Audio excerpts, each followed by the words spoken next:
Nothing can compare.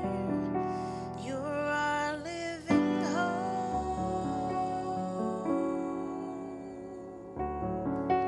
Your presence, Lord.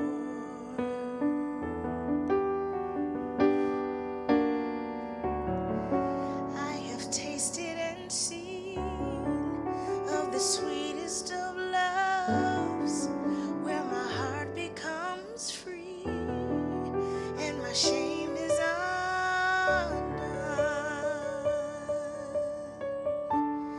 In your presence,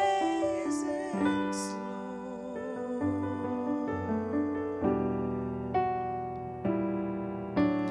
Holy Spirit, you are welcome here. Come flood this place and fill the atmosphere.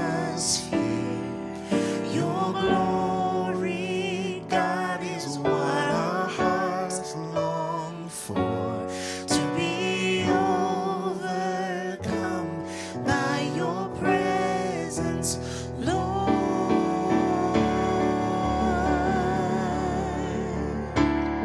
We need your presence, Lord. We need your presence, Lord.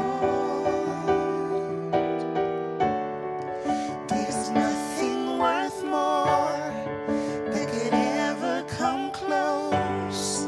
Nothing can compare. You're our living hope. Your presence, Lord.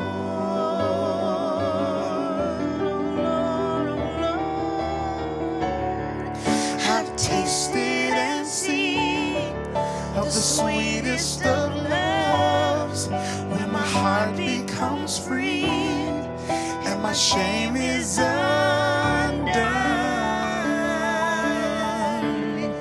Your presence, Lord.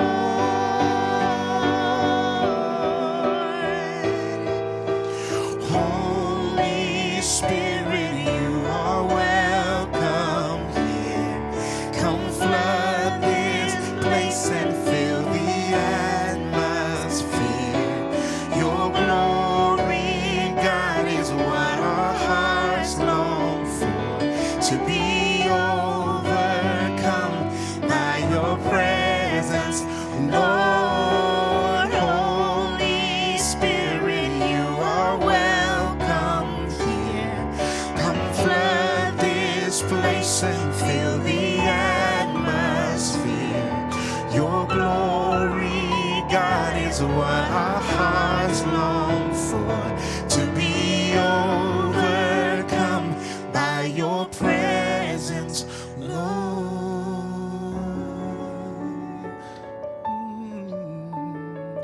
We need your presence. We need your presence. Gotta have your presence. Gotta have your presence, God. So we ask, let us become more aware of your presence. Let us experience the glory of your goodness. Let us become more aware of your presence. Let us experience the glory of your goodness. Let us become more aware of your presence. Let us experience the glory of your goodness. Let us become more aware of your presence. Let us experience the glory of your goodness. Let us become more aware of your presence. Let us experience the glory of your goodness. Let us become more aware of your presence. Let us experience the glory of your goodness. We want to experience your goodness.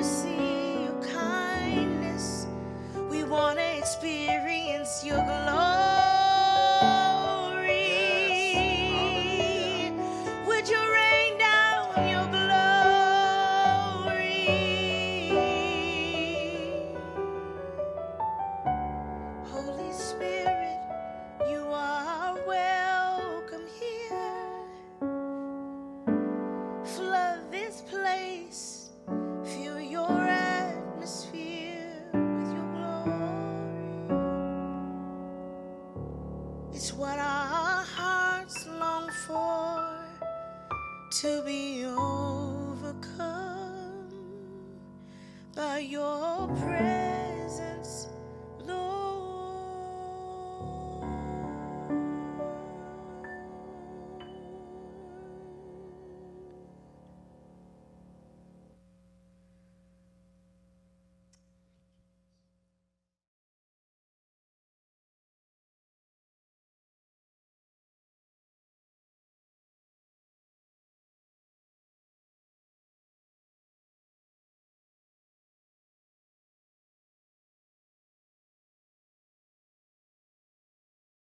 Before I plunge into the message of today, I would like to put out a couple of disclaimers. One of them will be that if you do please hear any shouting or screaming behind me, please bear with me. That is probably my children. They have managed to figure out everywhere that I can be in this house, and you would always hear them screaming and or doing something in the background. So bear with me on that. The second thing would be that although this is a message, you might see me burst out in song every now and then. And I hope you bear with me, because anybody who knows me knows that a song is one of those forms of worship that encapsulate what the gospel is for me. And I pray that if I do burst out into song, please just join me, let us sing together, and then we will try to get back into the word. So today I will be continuing with our sermon series of the names of God, and what we will be examining today principally would be the nature of God unchanging, God unchanging. We have examined God as the refuge, the reconciler, the rock, the Lamb of God, a God who is always present, and God the truth. And today we will be looking at the unchanging nature of God, what it means, what it is not, and what it is to us. As a brief introduction, my name is Esaindang Umenei. I am an elder and co-chair of the Ford Council. Have been with the Ford for about 9 years now, and have seen a lot of change, to say the least. So when I was given an unchanging God to preach to a very changing Ford, it struck me as funny. And for a brief moment, I almost wanted to make my sermon title to be Madison at the Ford, forever changing in pursuit of an unchanging God. But I decided to have slightly more decorum, and I decided to go with just unchanging word, because if there's one thing that is unchanging about the Ford, it's the fact that we continuously change in our pursuit of truth, but also in the pursuit of our calling that God has given us. And so this message might be very, very cogent for us, because it buttresses, because it sustains us even as we go about fulfilling in our way the great commission that God has given unto us. So for today, our text is going to be from James 1, 16 to 18. If you have your Bibles, please open up to James 1, 16 to 18. Don't be deceived, my brothers and sisters. Every good and perfect gift is from above, coming down from the Father of heavenly lights, who does not change like shifting shadows.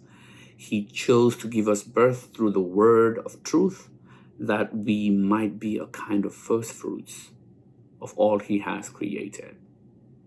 This is the word of the Lord, and we are thankful for it. James, the epistle of James is written by a man called James the Just.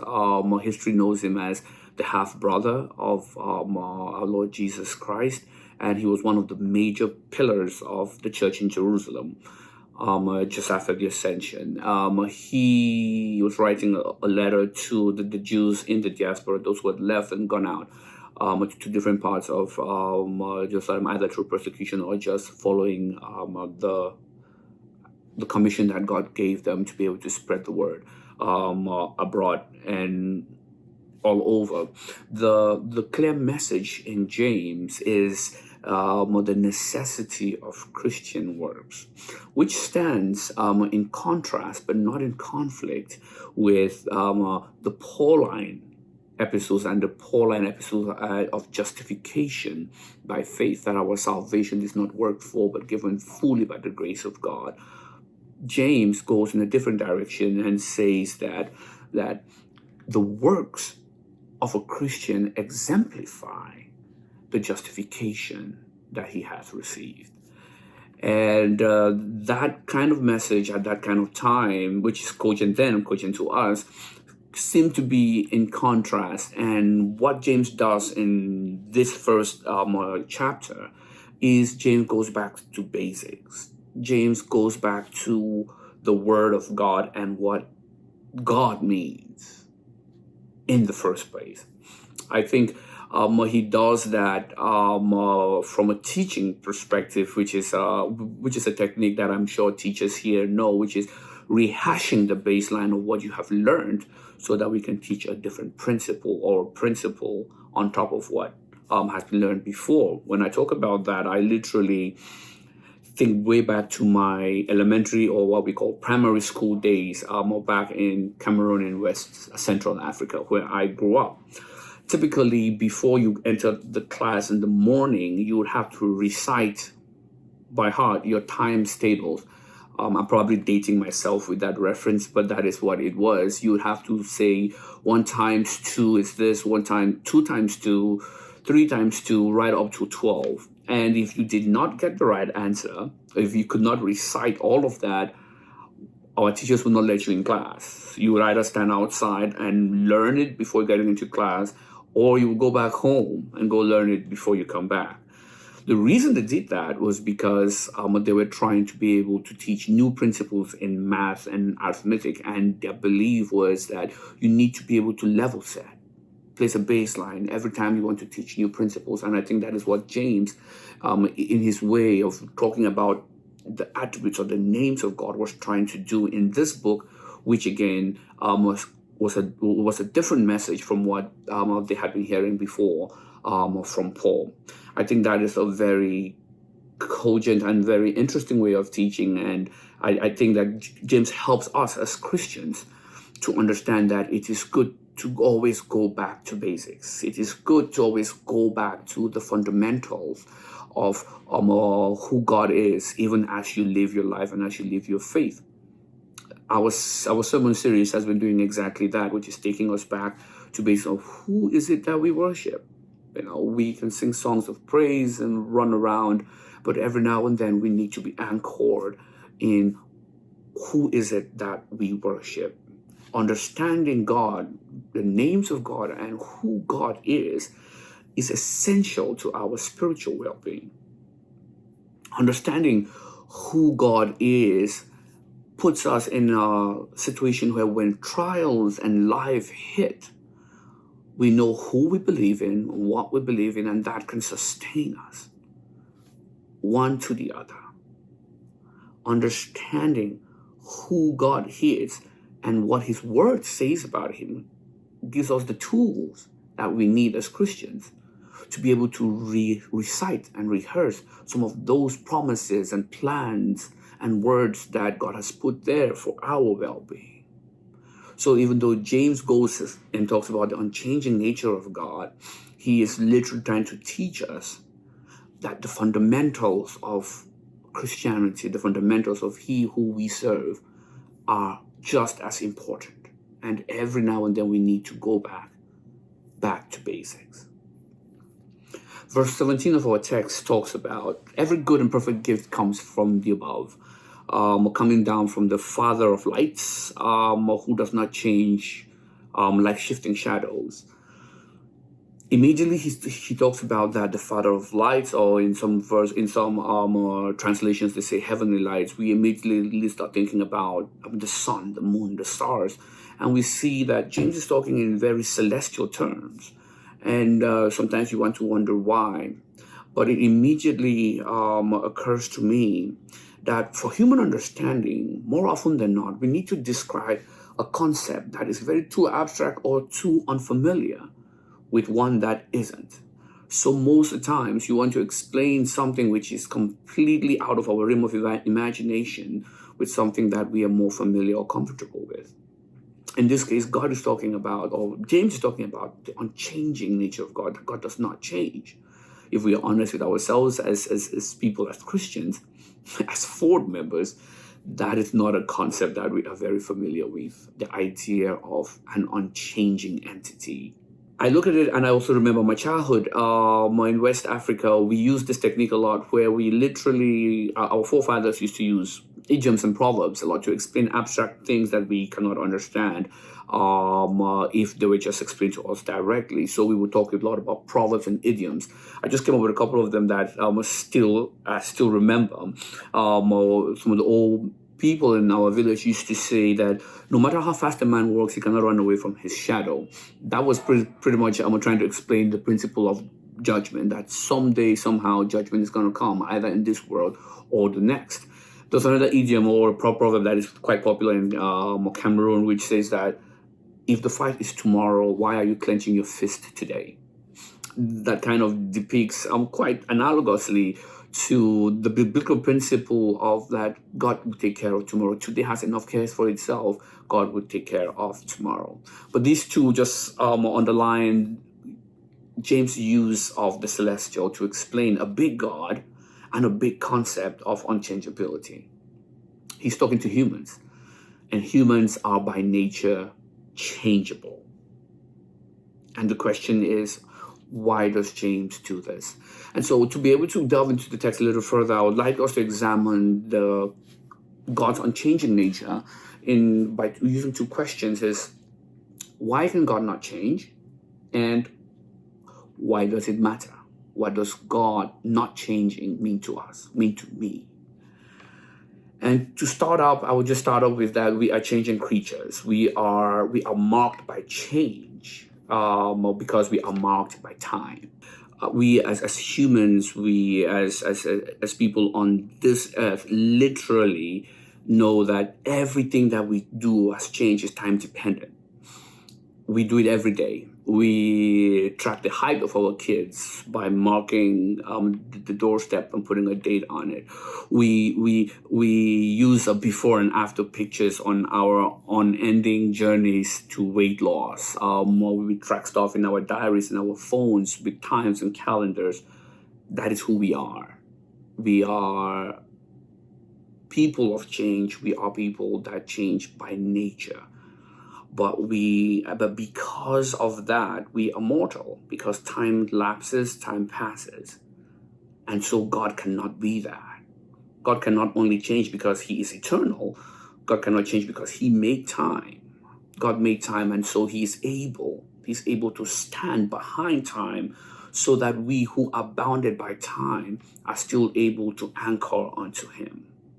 I think that is really amazing. That's an amazing truth that we need to absorb, that because God can stand behind time, we can hold on to him. And that is why God doesn't change. We live in a world where everything is about science. Science literally defines a lot of our today. Everything that we do wants to be explained by science, and the science touts itself as the kind of the be-all end-all of modern times. It is interesting that science by nature accepts and absorbs change. The whole idea of science is to observe and then to experiment and then change your observation because of what you have experimented before. That is the quintessential meaning of the scientific method, is changing with time. But the anchors to science, the very fundamentals to science, are what they call the physical constants. These are things that science has said that either due to measurement or observation, these things don't seem to change. These numbers don't seem to change. We have the gravitational pull. We have the speed of light and other high-sounding names, Avogadro constant, Boltzmann constant. The idea behind them is that these constants need to be constant for science to be science. I'm going to repeat that these constants need to be constant for science, which is a testing of ever-changing things, to be science. So it marks that even science, which is fundamentally about change, understands the power of an unchanging entity. Even science, which is about everything changes all the time with new information, understands the power that you need from an unchanging entity. Unfortunately for science, really, even their constants change. But we serve a God that is way past science. We serve a God whose constants does not change. We serve a God who is completely unchanging, who stays the way he is, the way he was, and the way he would be. Hallelujah. That is a place for shouting, for saying, yes, Lord, we know that you are there for us. We know that you are standing behind science. You are standing behind time. And so we can put our trust, we can put our awe in you. I would like to just turn around. If you're worshiping alone, I always like to repeat phrases to myself so that we can learn. And I always say that our God is the universal constant. Just say that to somebody, that our God is the universal constant. He is there past the galaxy, past the universe. He is there past time, past everything you know, all the celestial beings you know. Our God is there. He doesn't change, not with time, not with era, not with measurement, not with anything. That kind of solid grounding gives us hope that even in our shifting and changing world and circumstance, even in our everything that happens around us, we have a God that cannot change because he holds time. And because he holds time, he holds the future. And because he holds the future, he holds us in his hand. That same unchanging God is a God who loves you. And that is a reason to rejoice. Another reason why God cannot change is because God is perfect. Deuteronomy 32 verse 4 says, he is the rock. His work is perfect. For all his ways are just.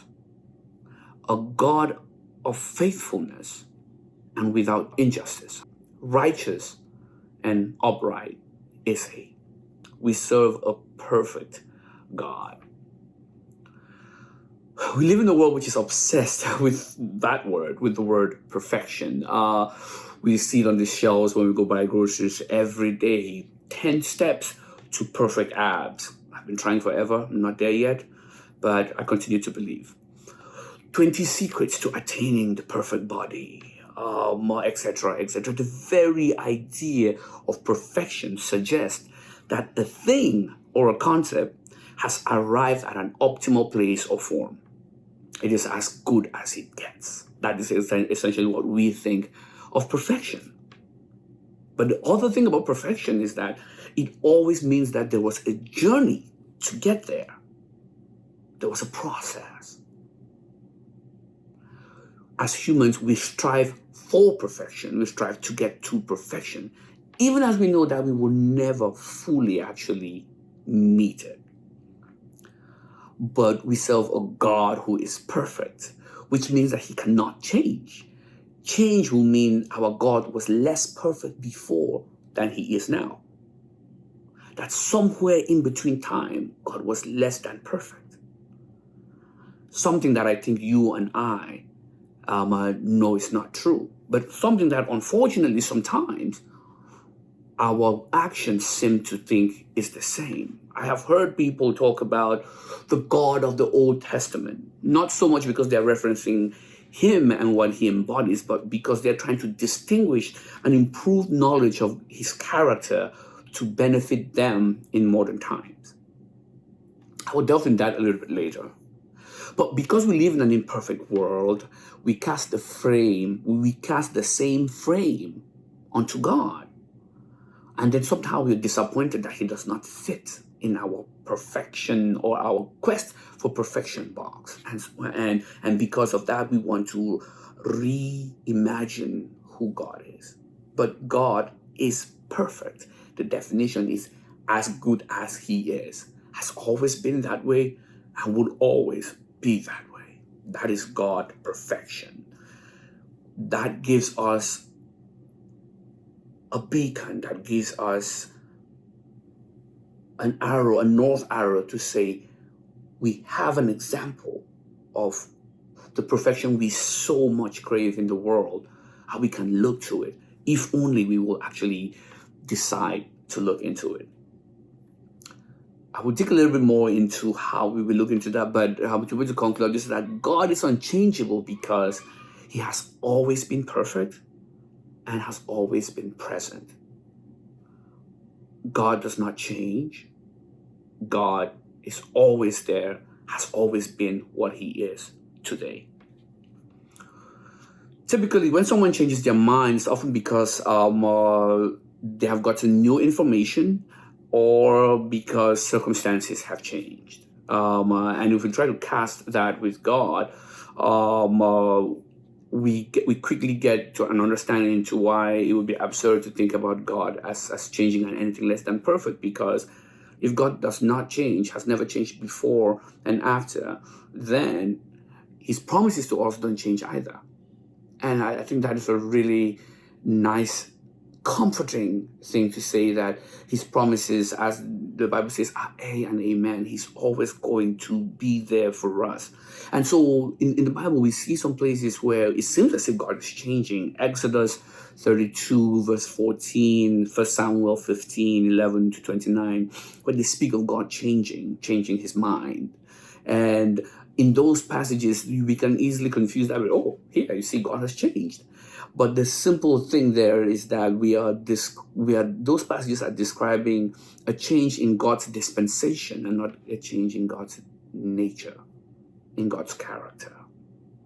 God's character remains unchanged. He's a God, he's a spirit, he's a God of the eternal. He's forever and ever. He's a God of love. He's a God of holiness, a God of grace, a God of justice. Always perfect, always consistent, always reliable. Amen. Amen to that. Amen to that kind of description of the God that we serve. Some of the words that come to mind when you think perfection and not changing God is unchanging, reliable, dependable, solid, rooted, there. Immutable. Immutable is a science word. This is a big science word that people look around, which is closely linked to mutation, which is, in my words, the best way for science to explain things that they cannot explain over time. So they're just like, it was a mutation.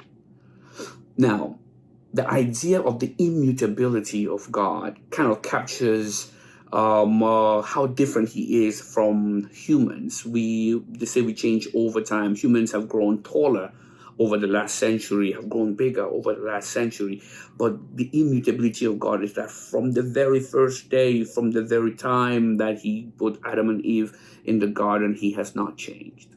Think about that. From the very essence, from the very root of the earth, our God has not changed. He has been there. He has been the same for Adam as he is for you and for me. Although sometimes it might seem as if he is different, it is always good for us to re-examine why we think so. The truth is that most times, when we say God is different, or when we think or read that God is different, or when the world says that God is different, it is just a different aspect of God that he is showing to us. It's just a different version of God that is being shown to us, or his part of the character. Our modern Christian view of God seems to change over time and over seasons.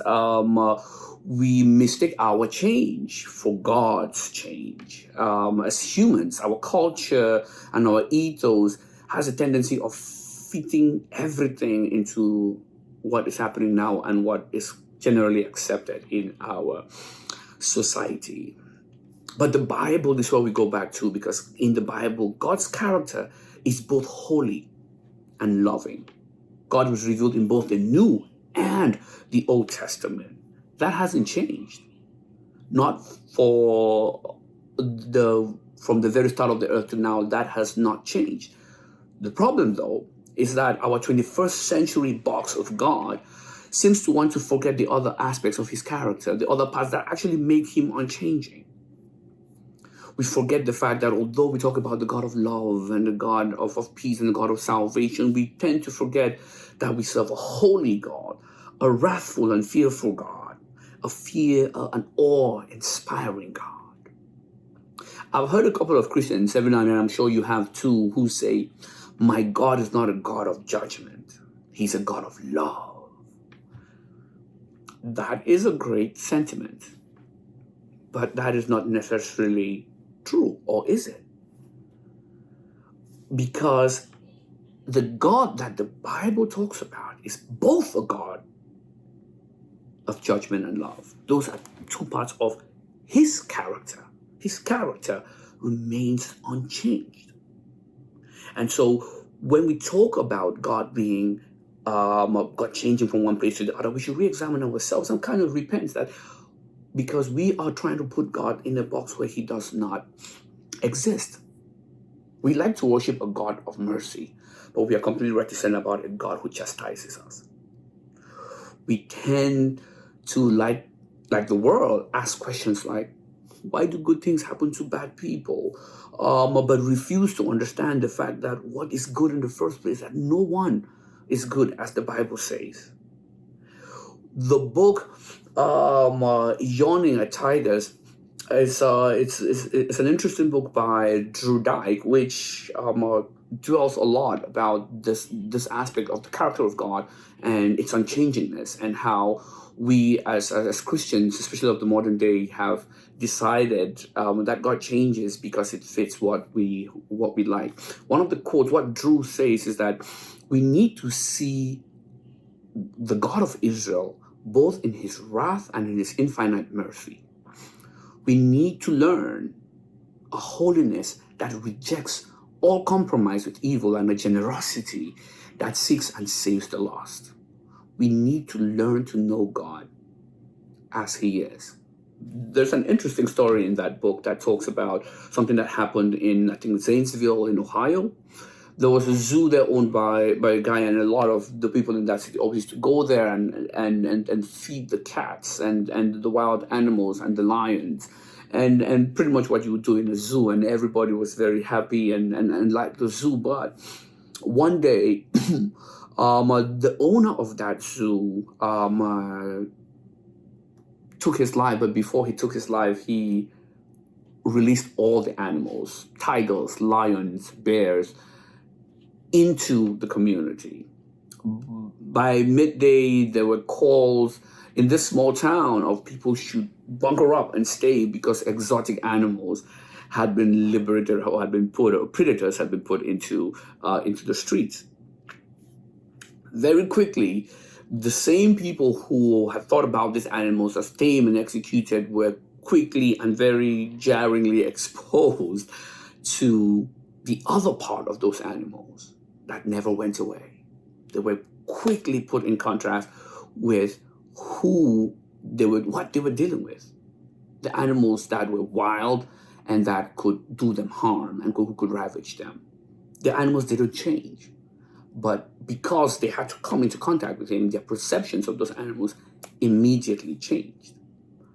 So sometimes as Christians, it's kind of interesting that we are able to come in the face of a God that has all of these sides, but we remain the same. We pretty much acquiesce and treat him as if he was something that we could tame or someone that we could pet. But that is only because we are not seeing the unchanging part of God, which means that he has always been the God of both sides of that equation.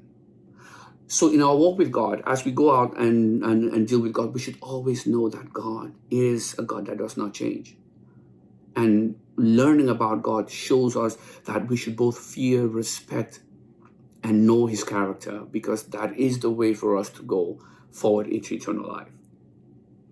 The other thing about God and his character and why it matters to us, why it doesn't change, is that his purpose and his plans for us are unchanged. I think this is the most active and amazing part of being a Christian, because we can lean on this truth that God does not change. God's promises are A and amen, and those will not be changing.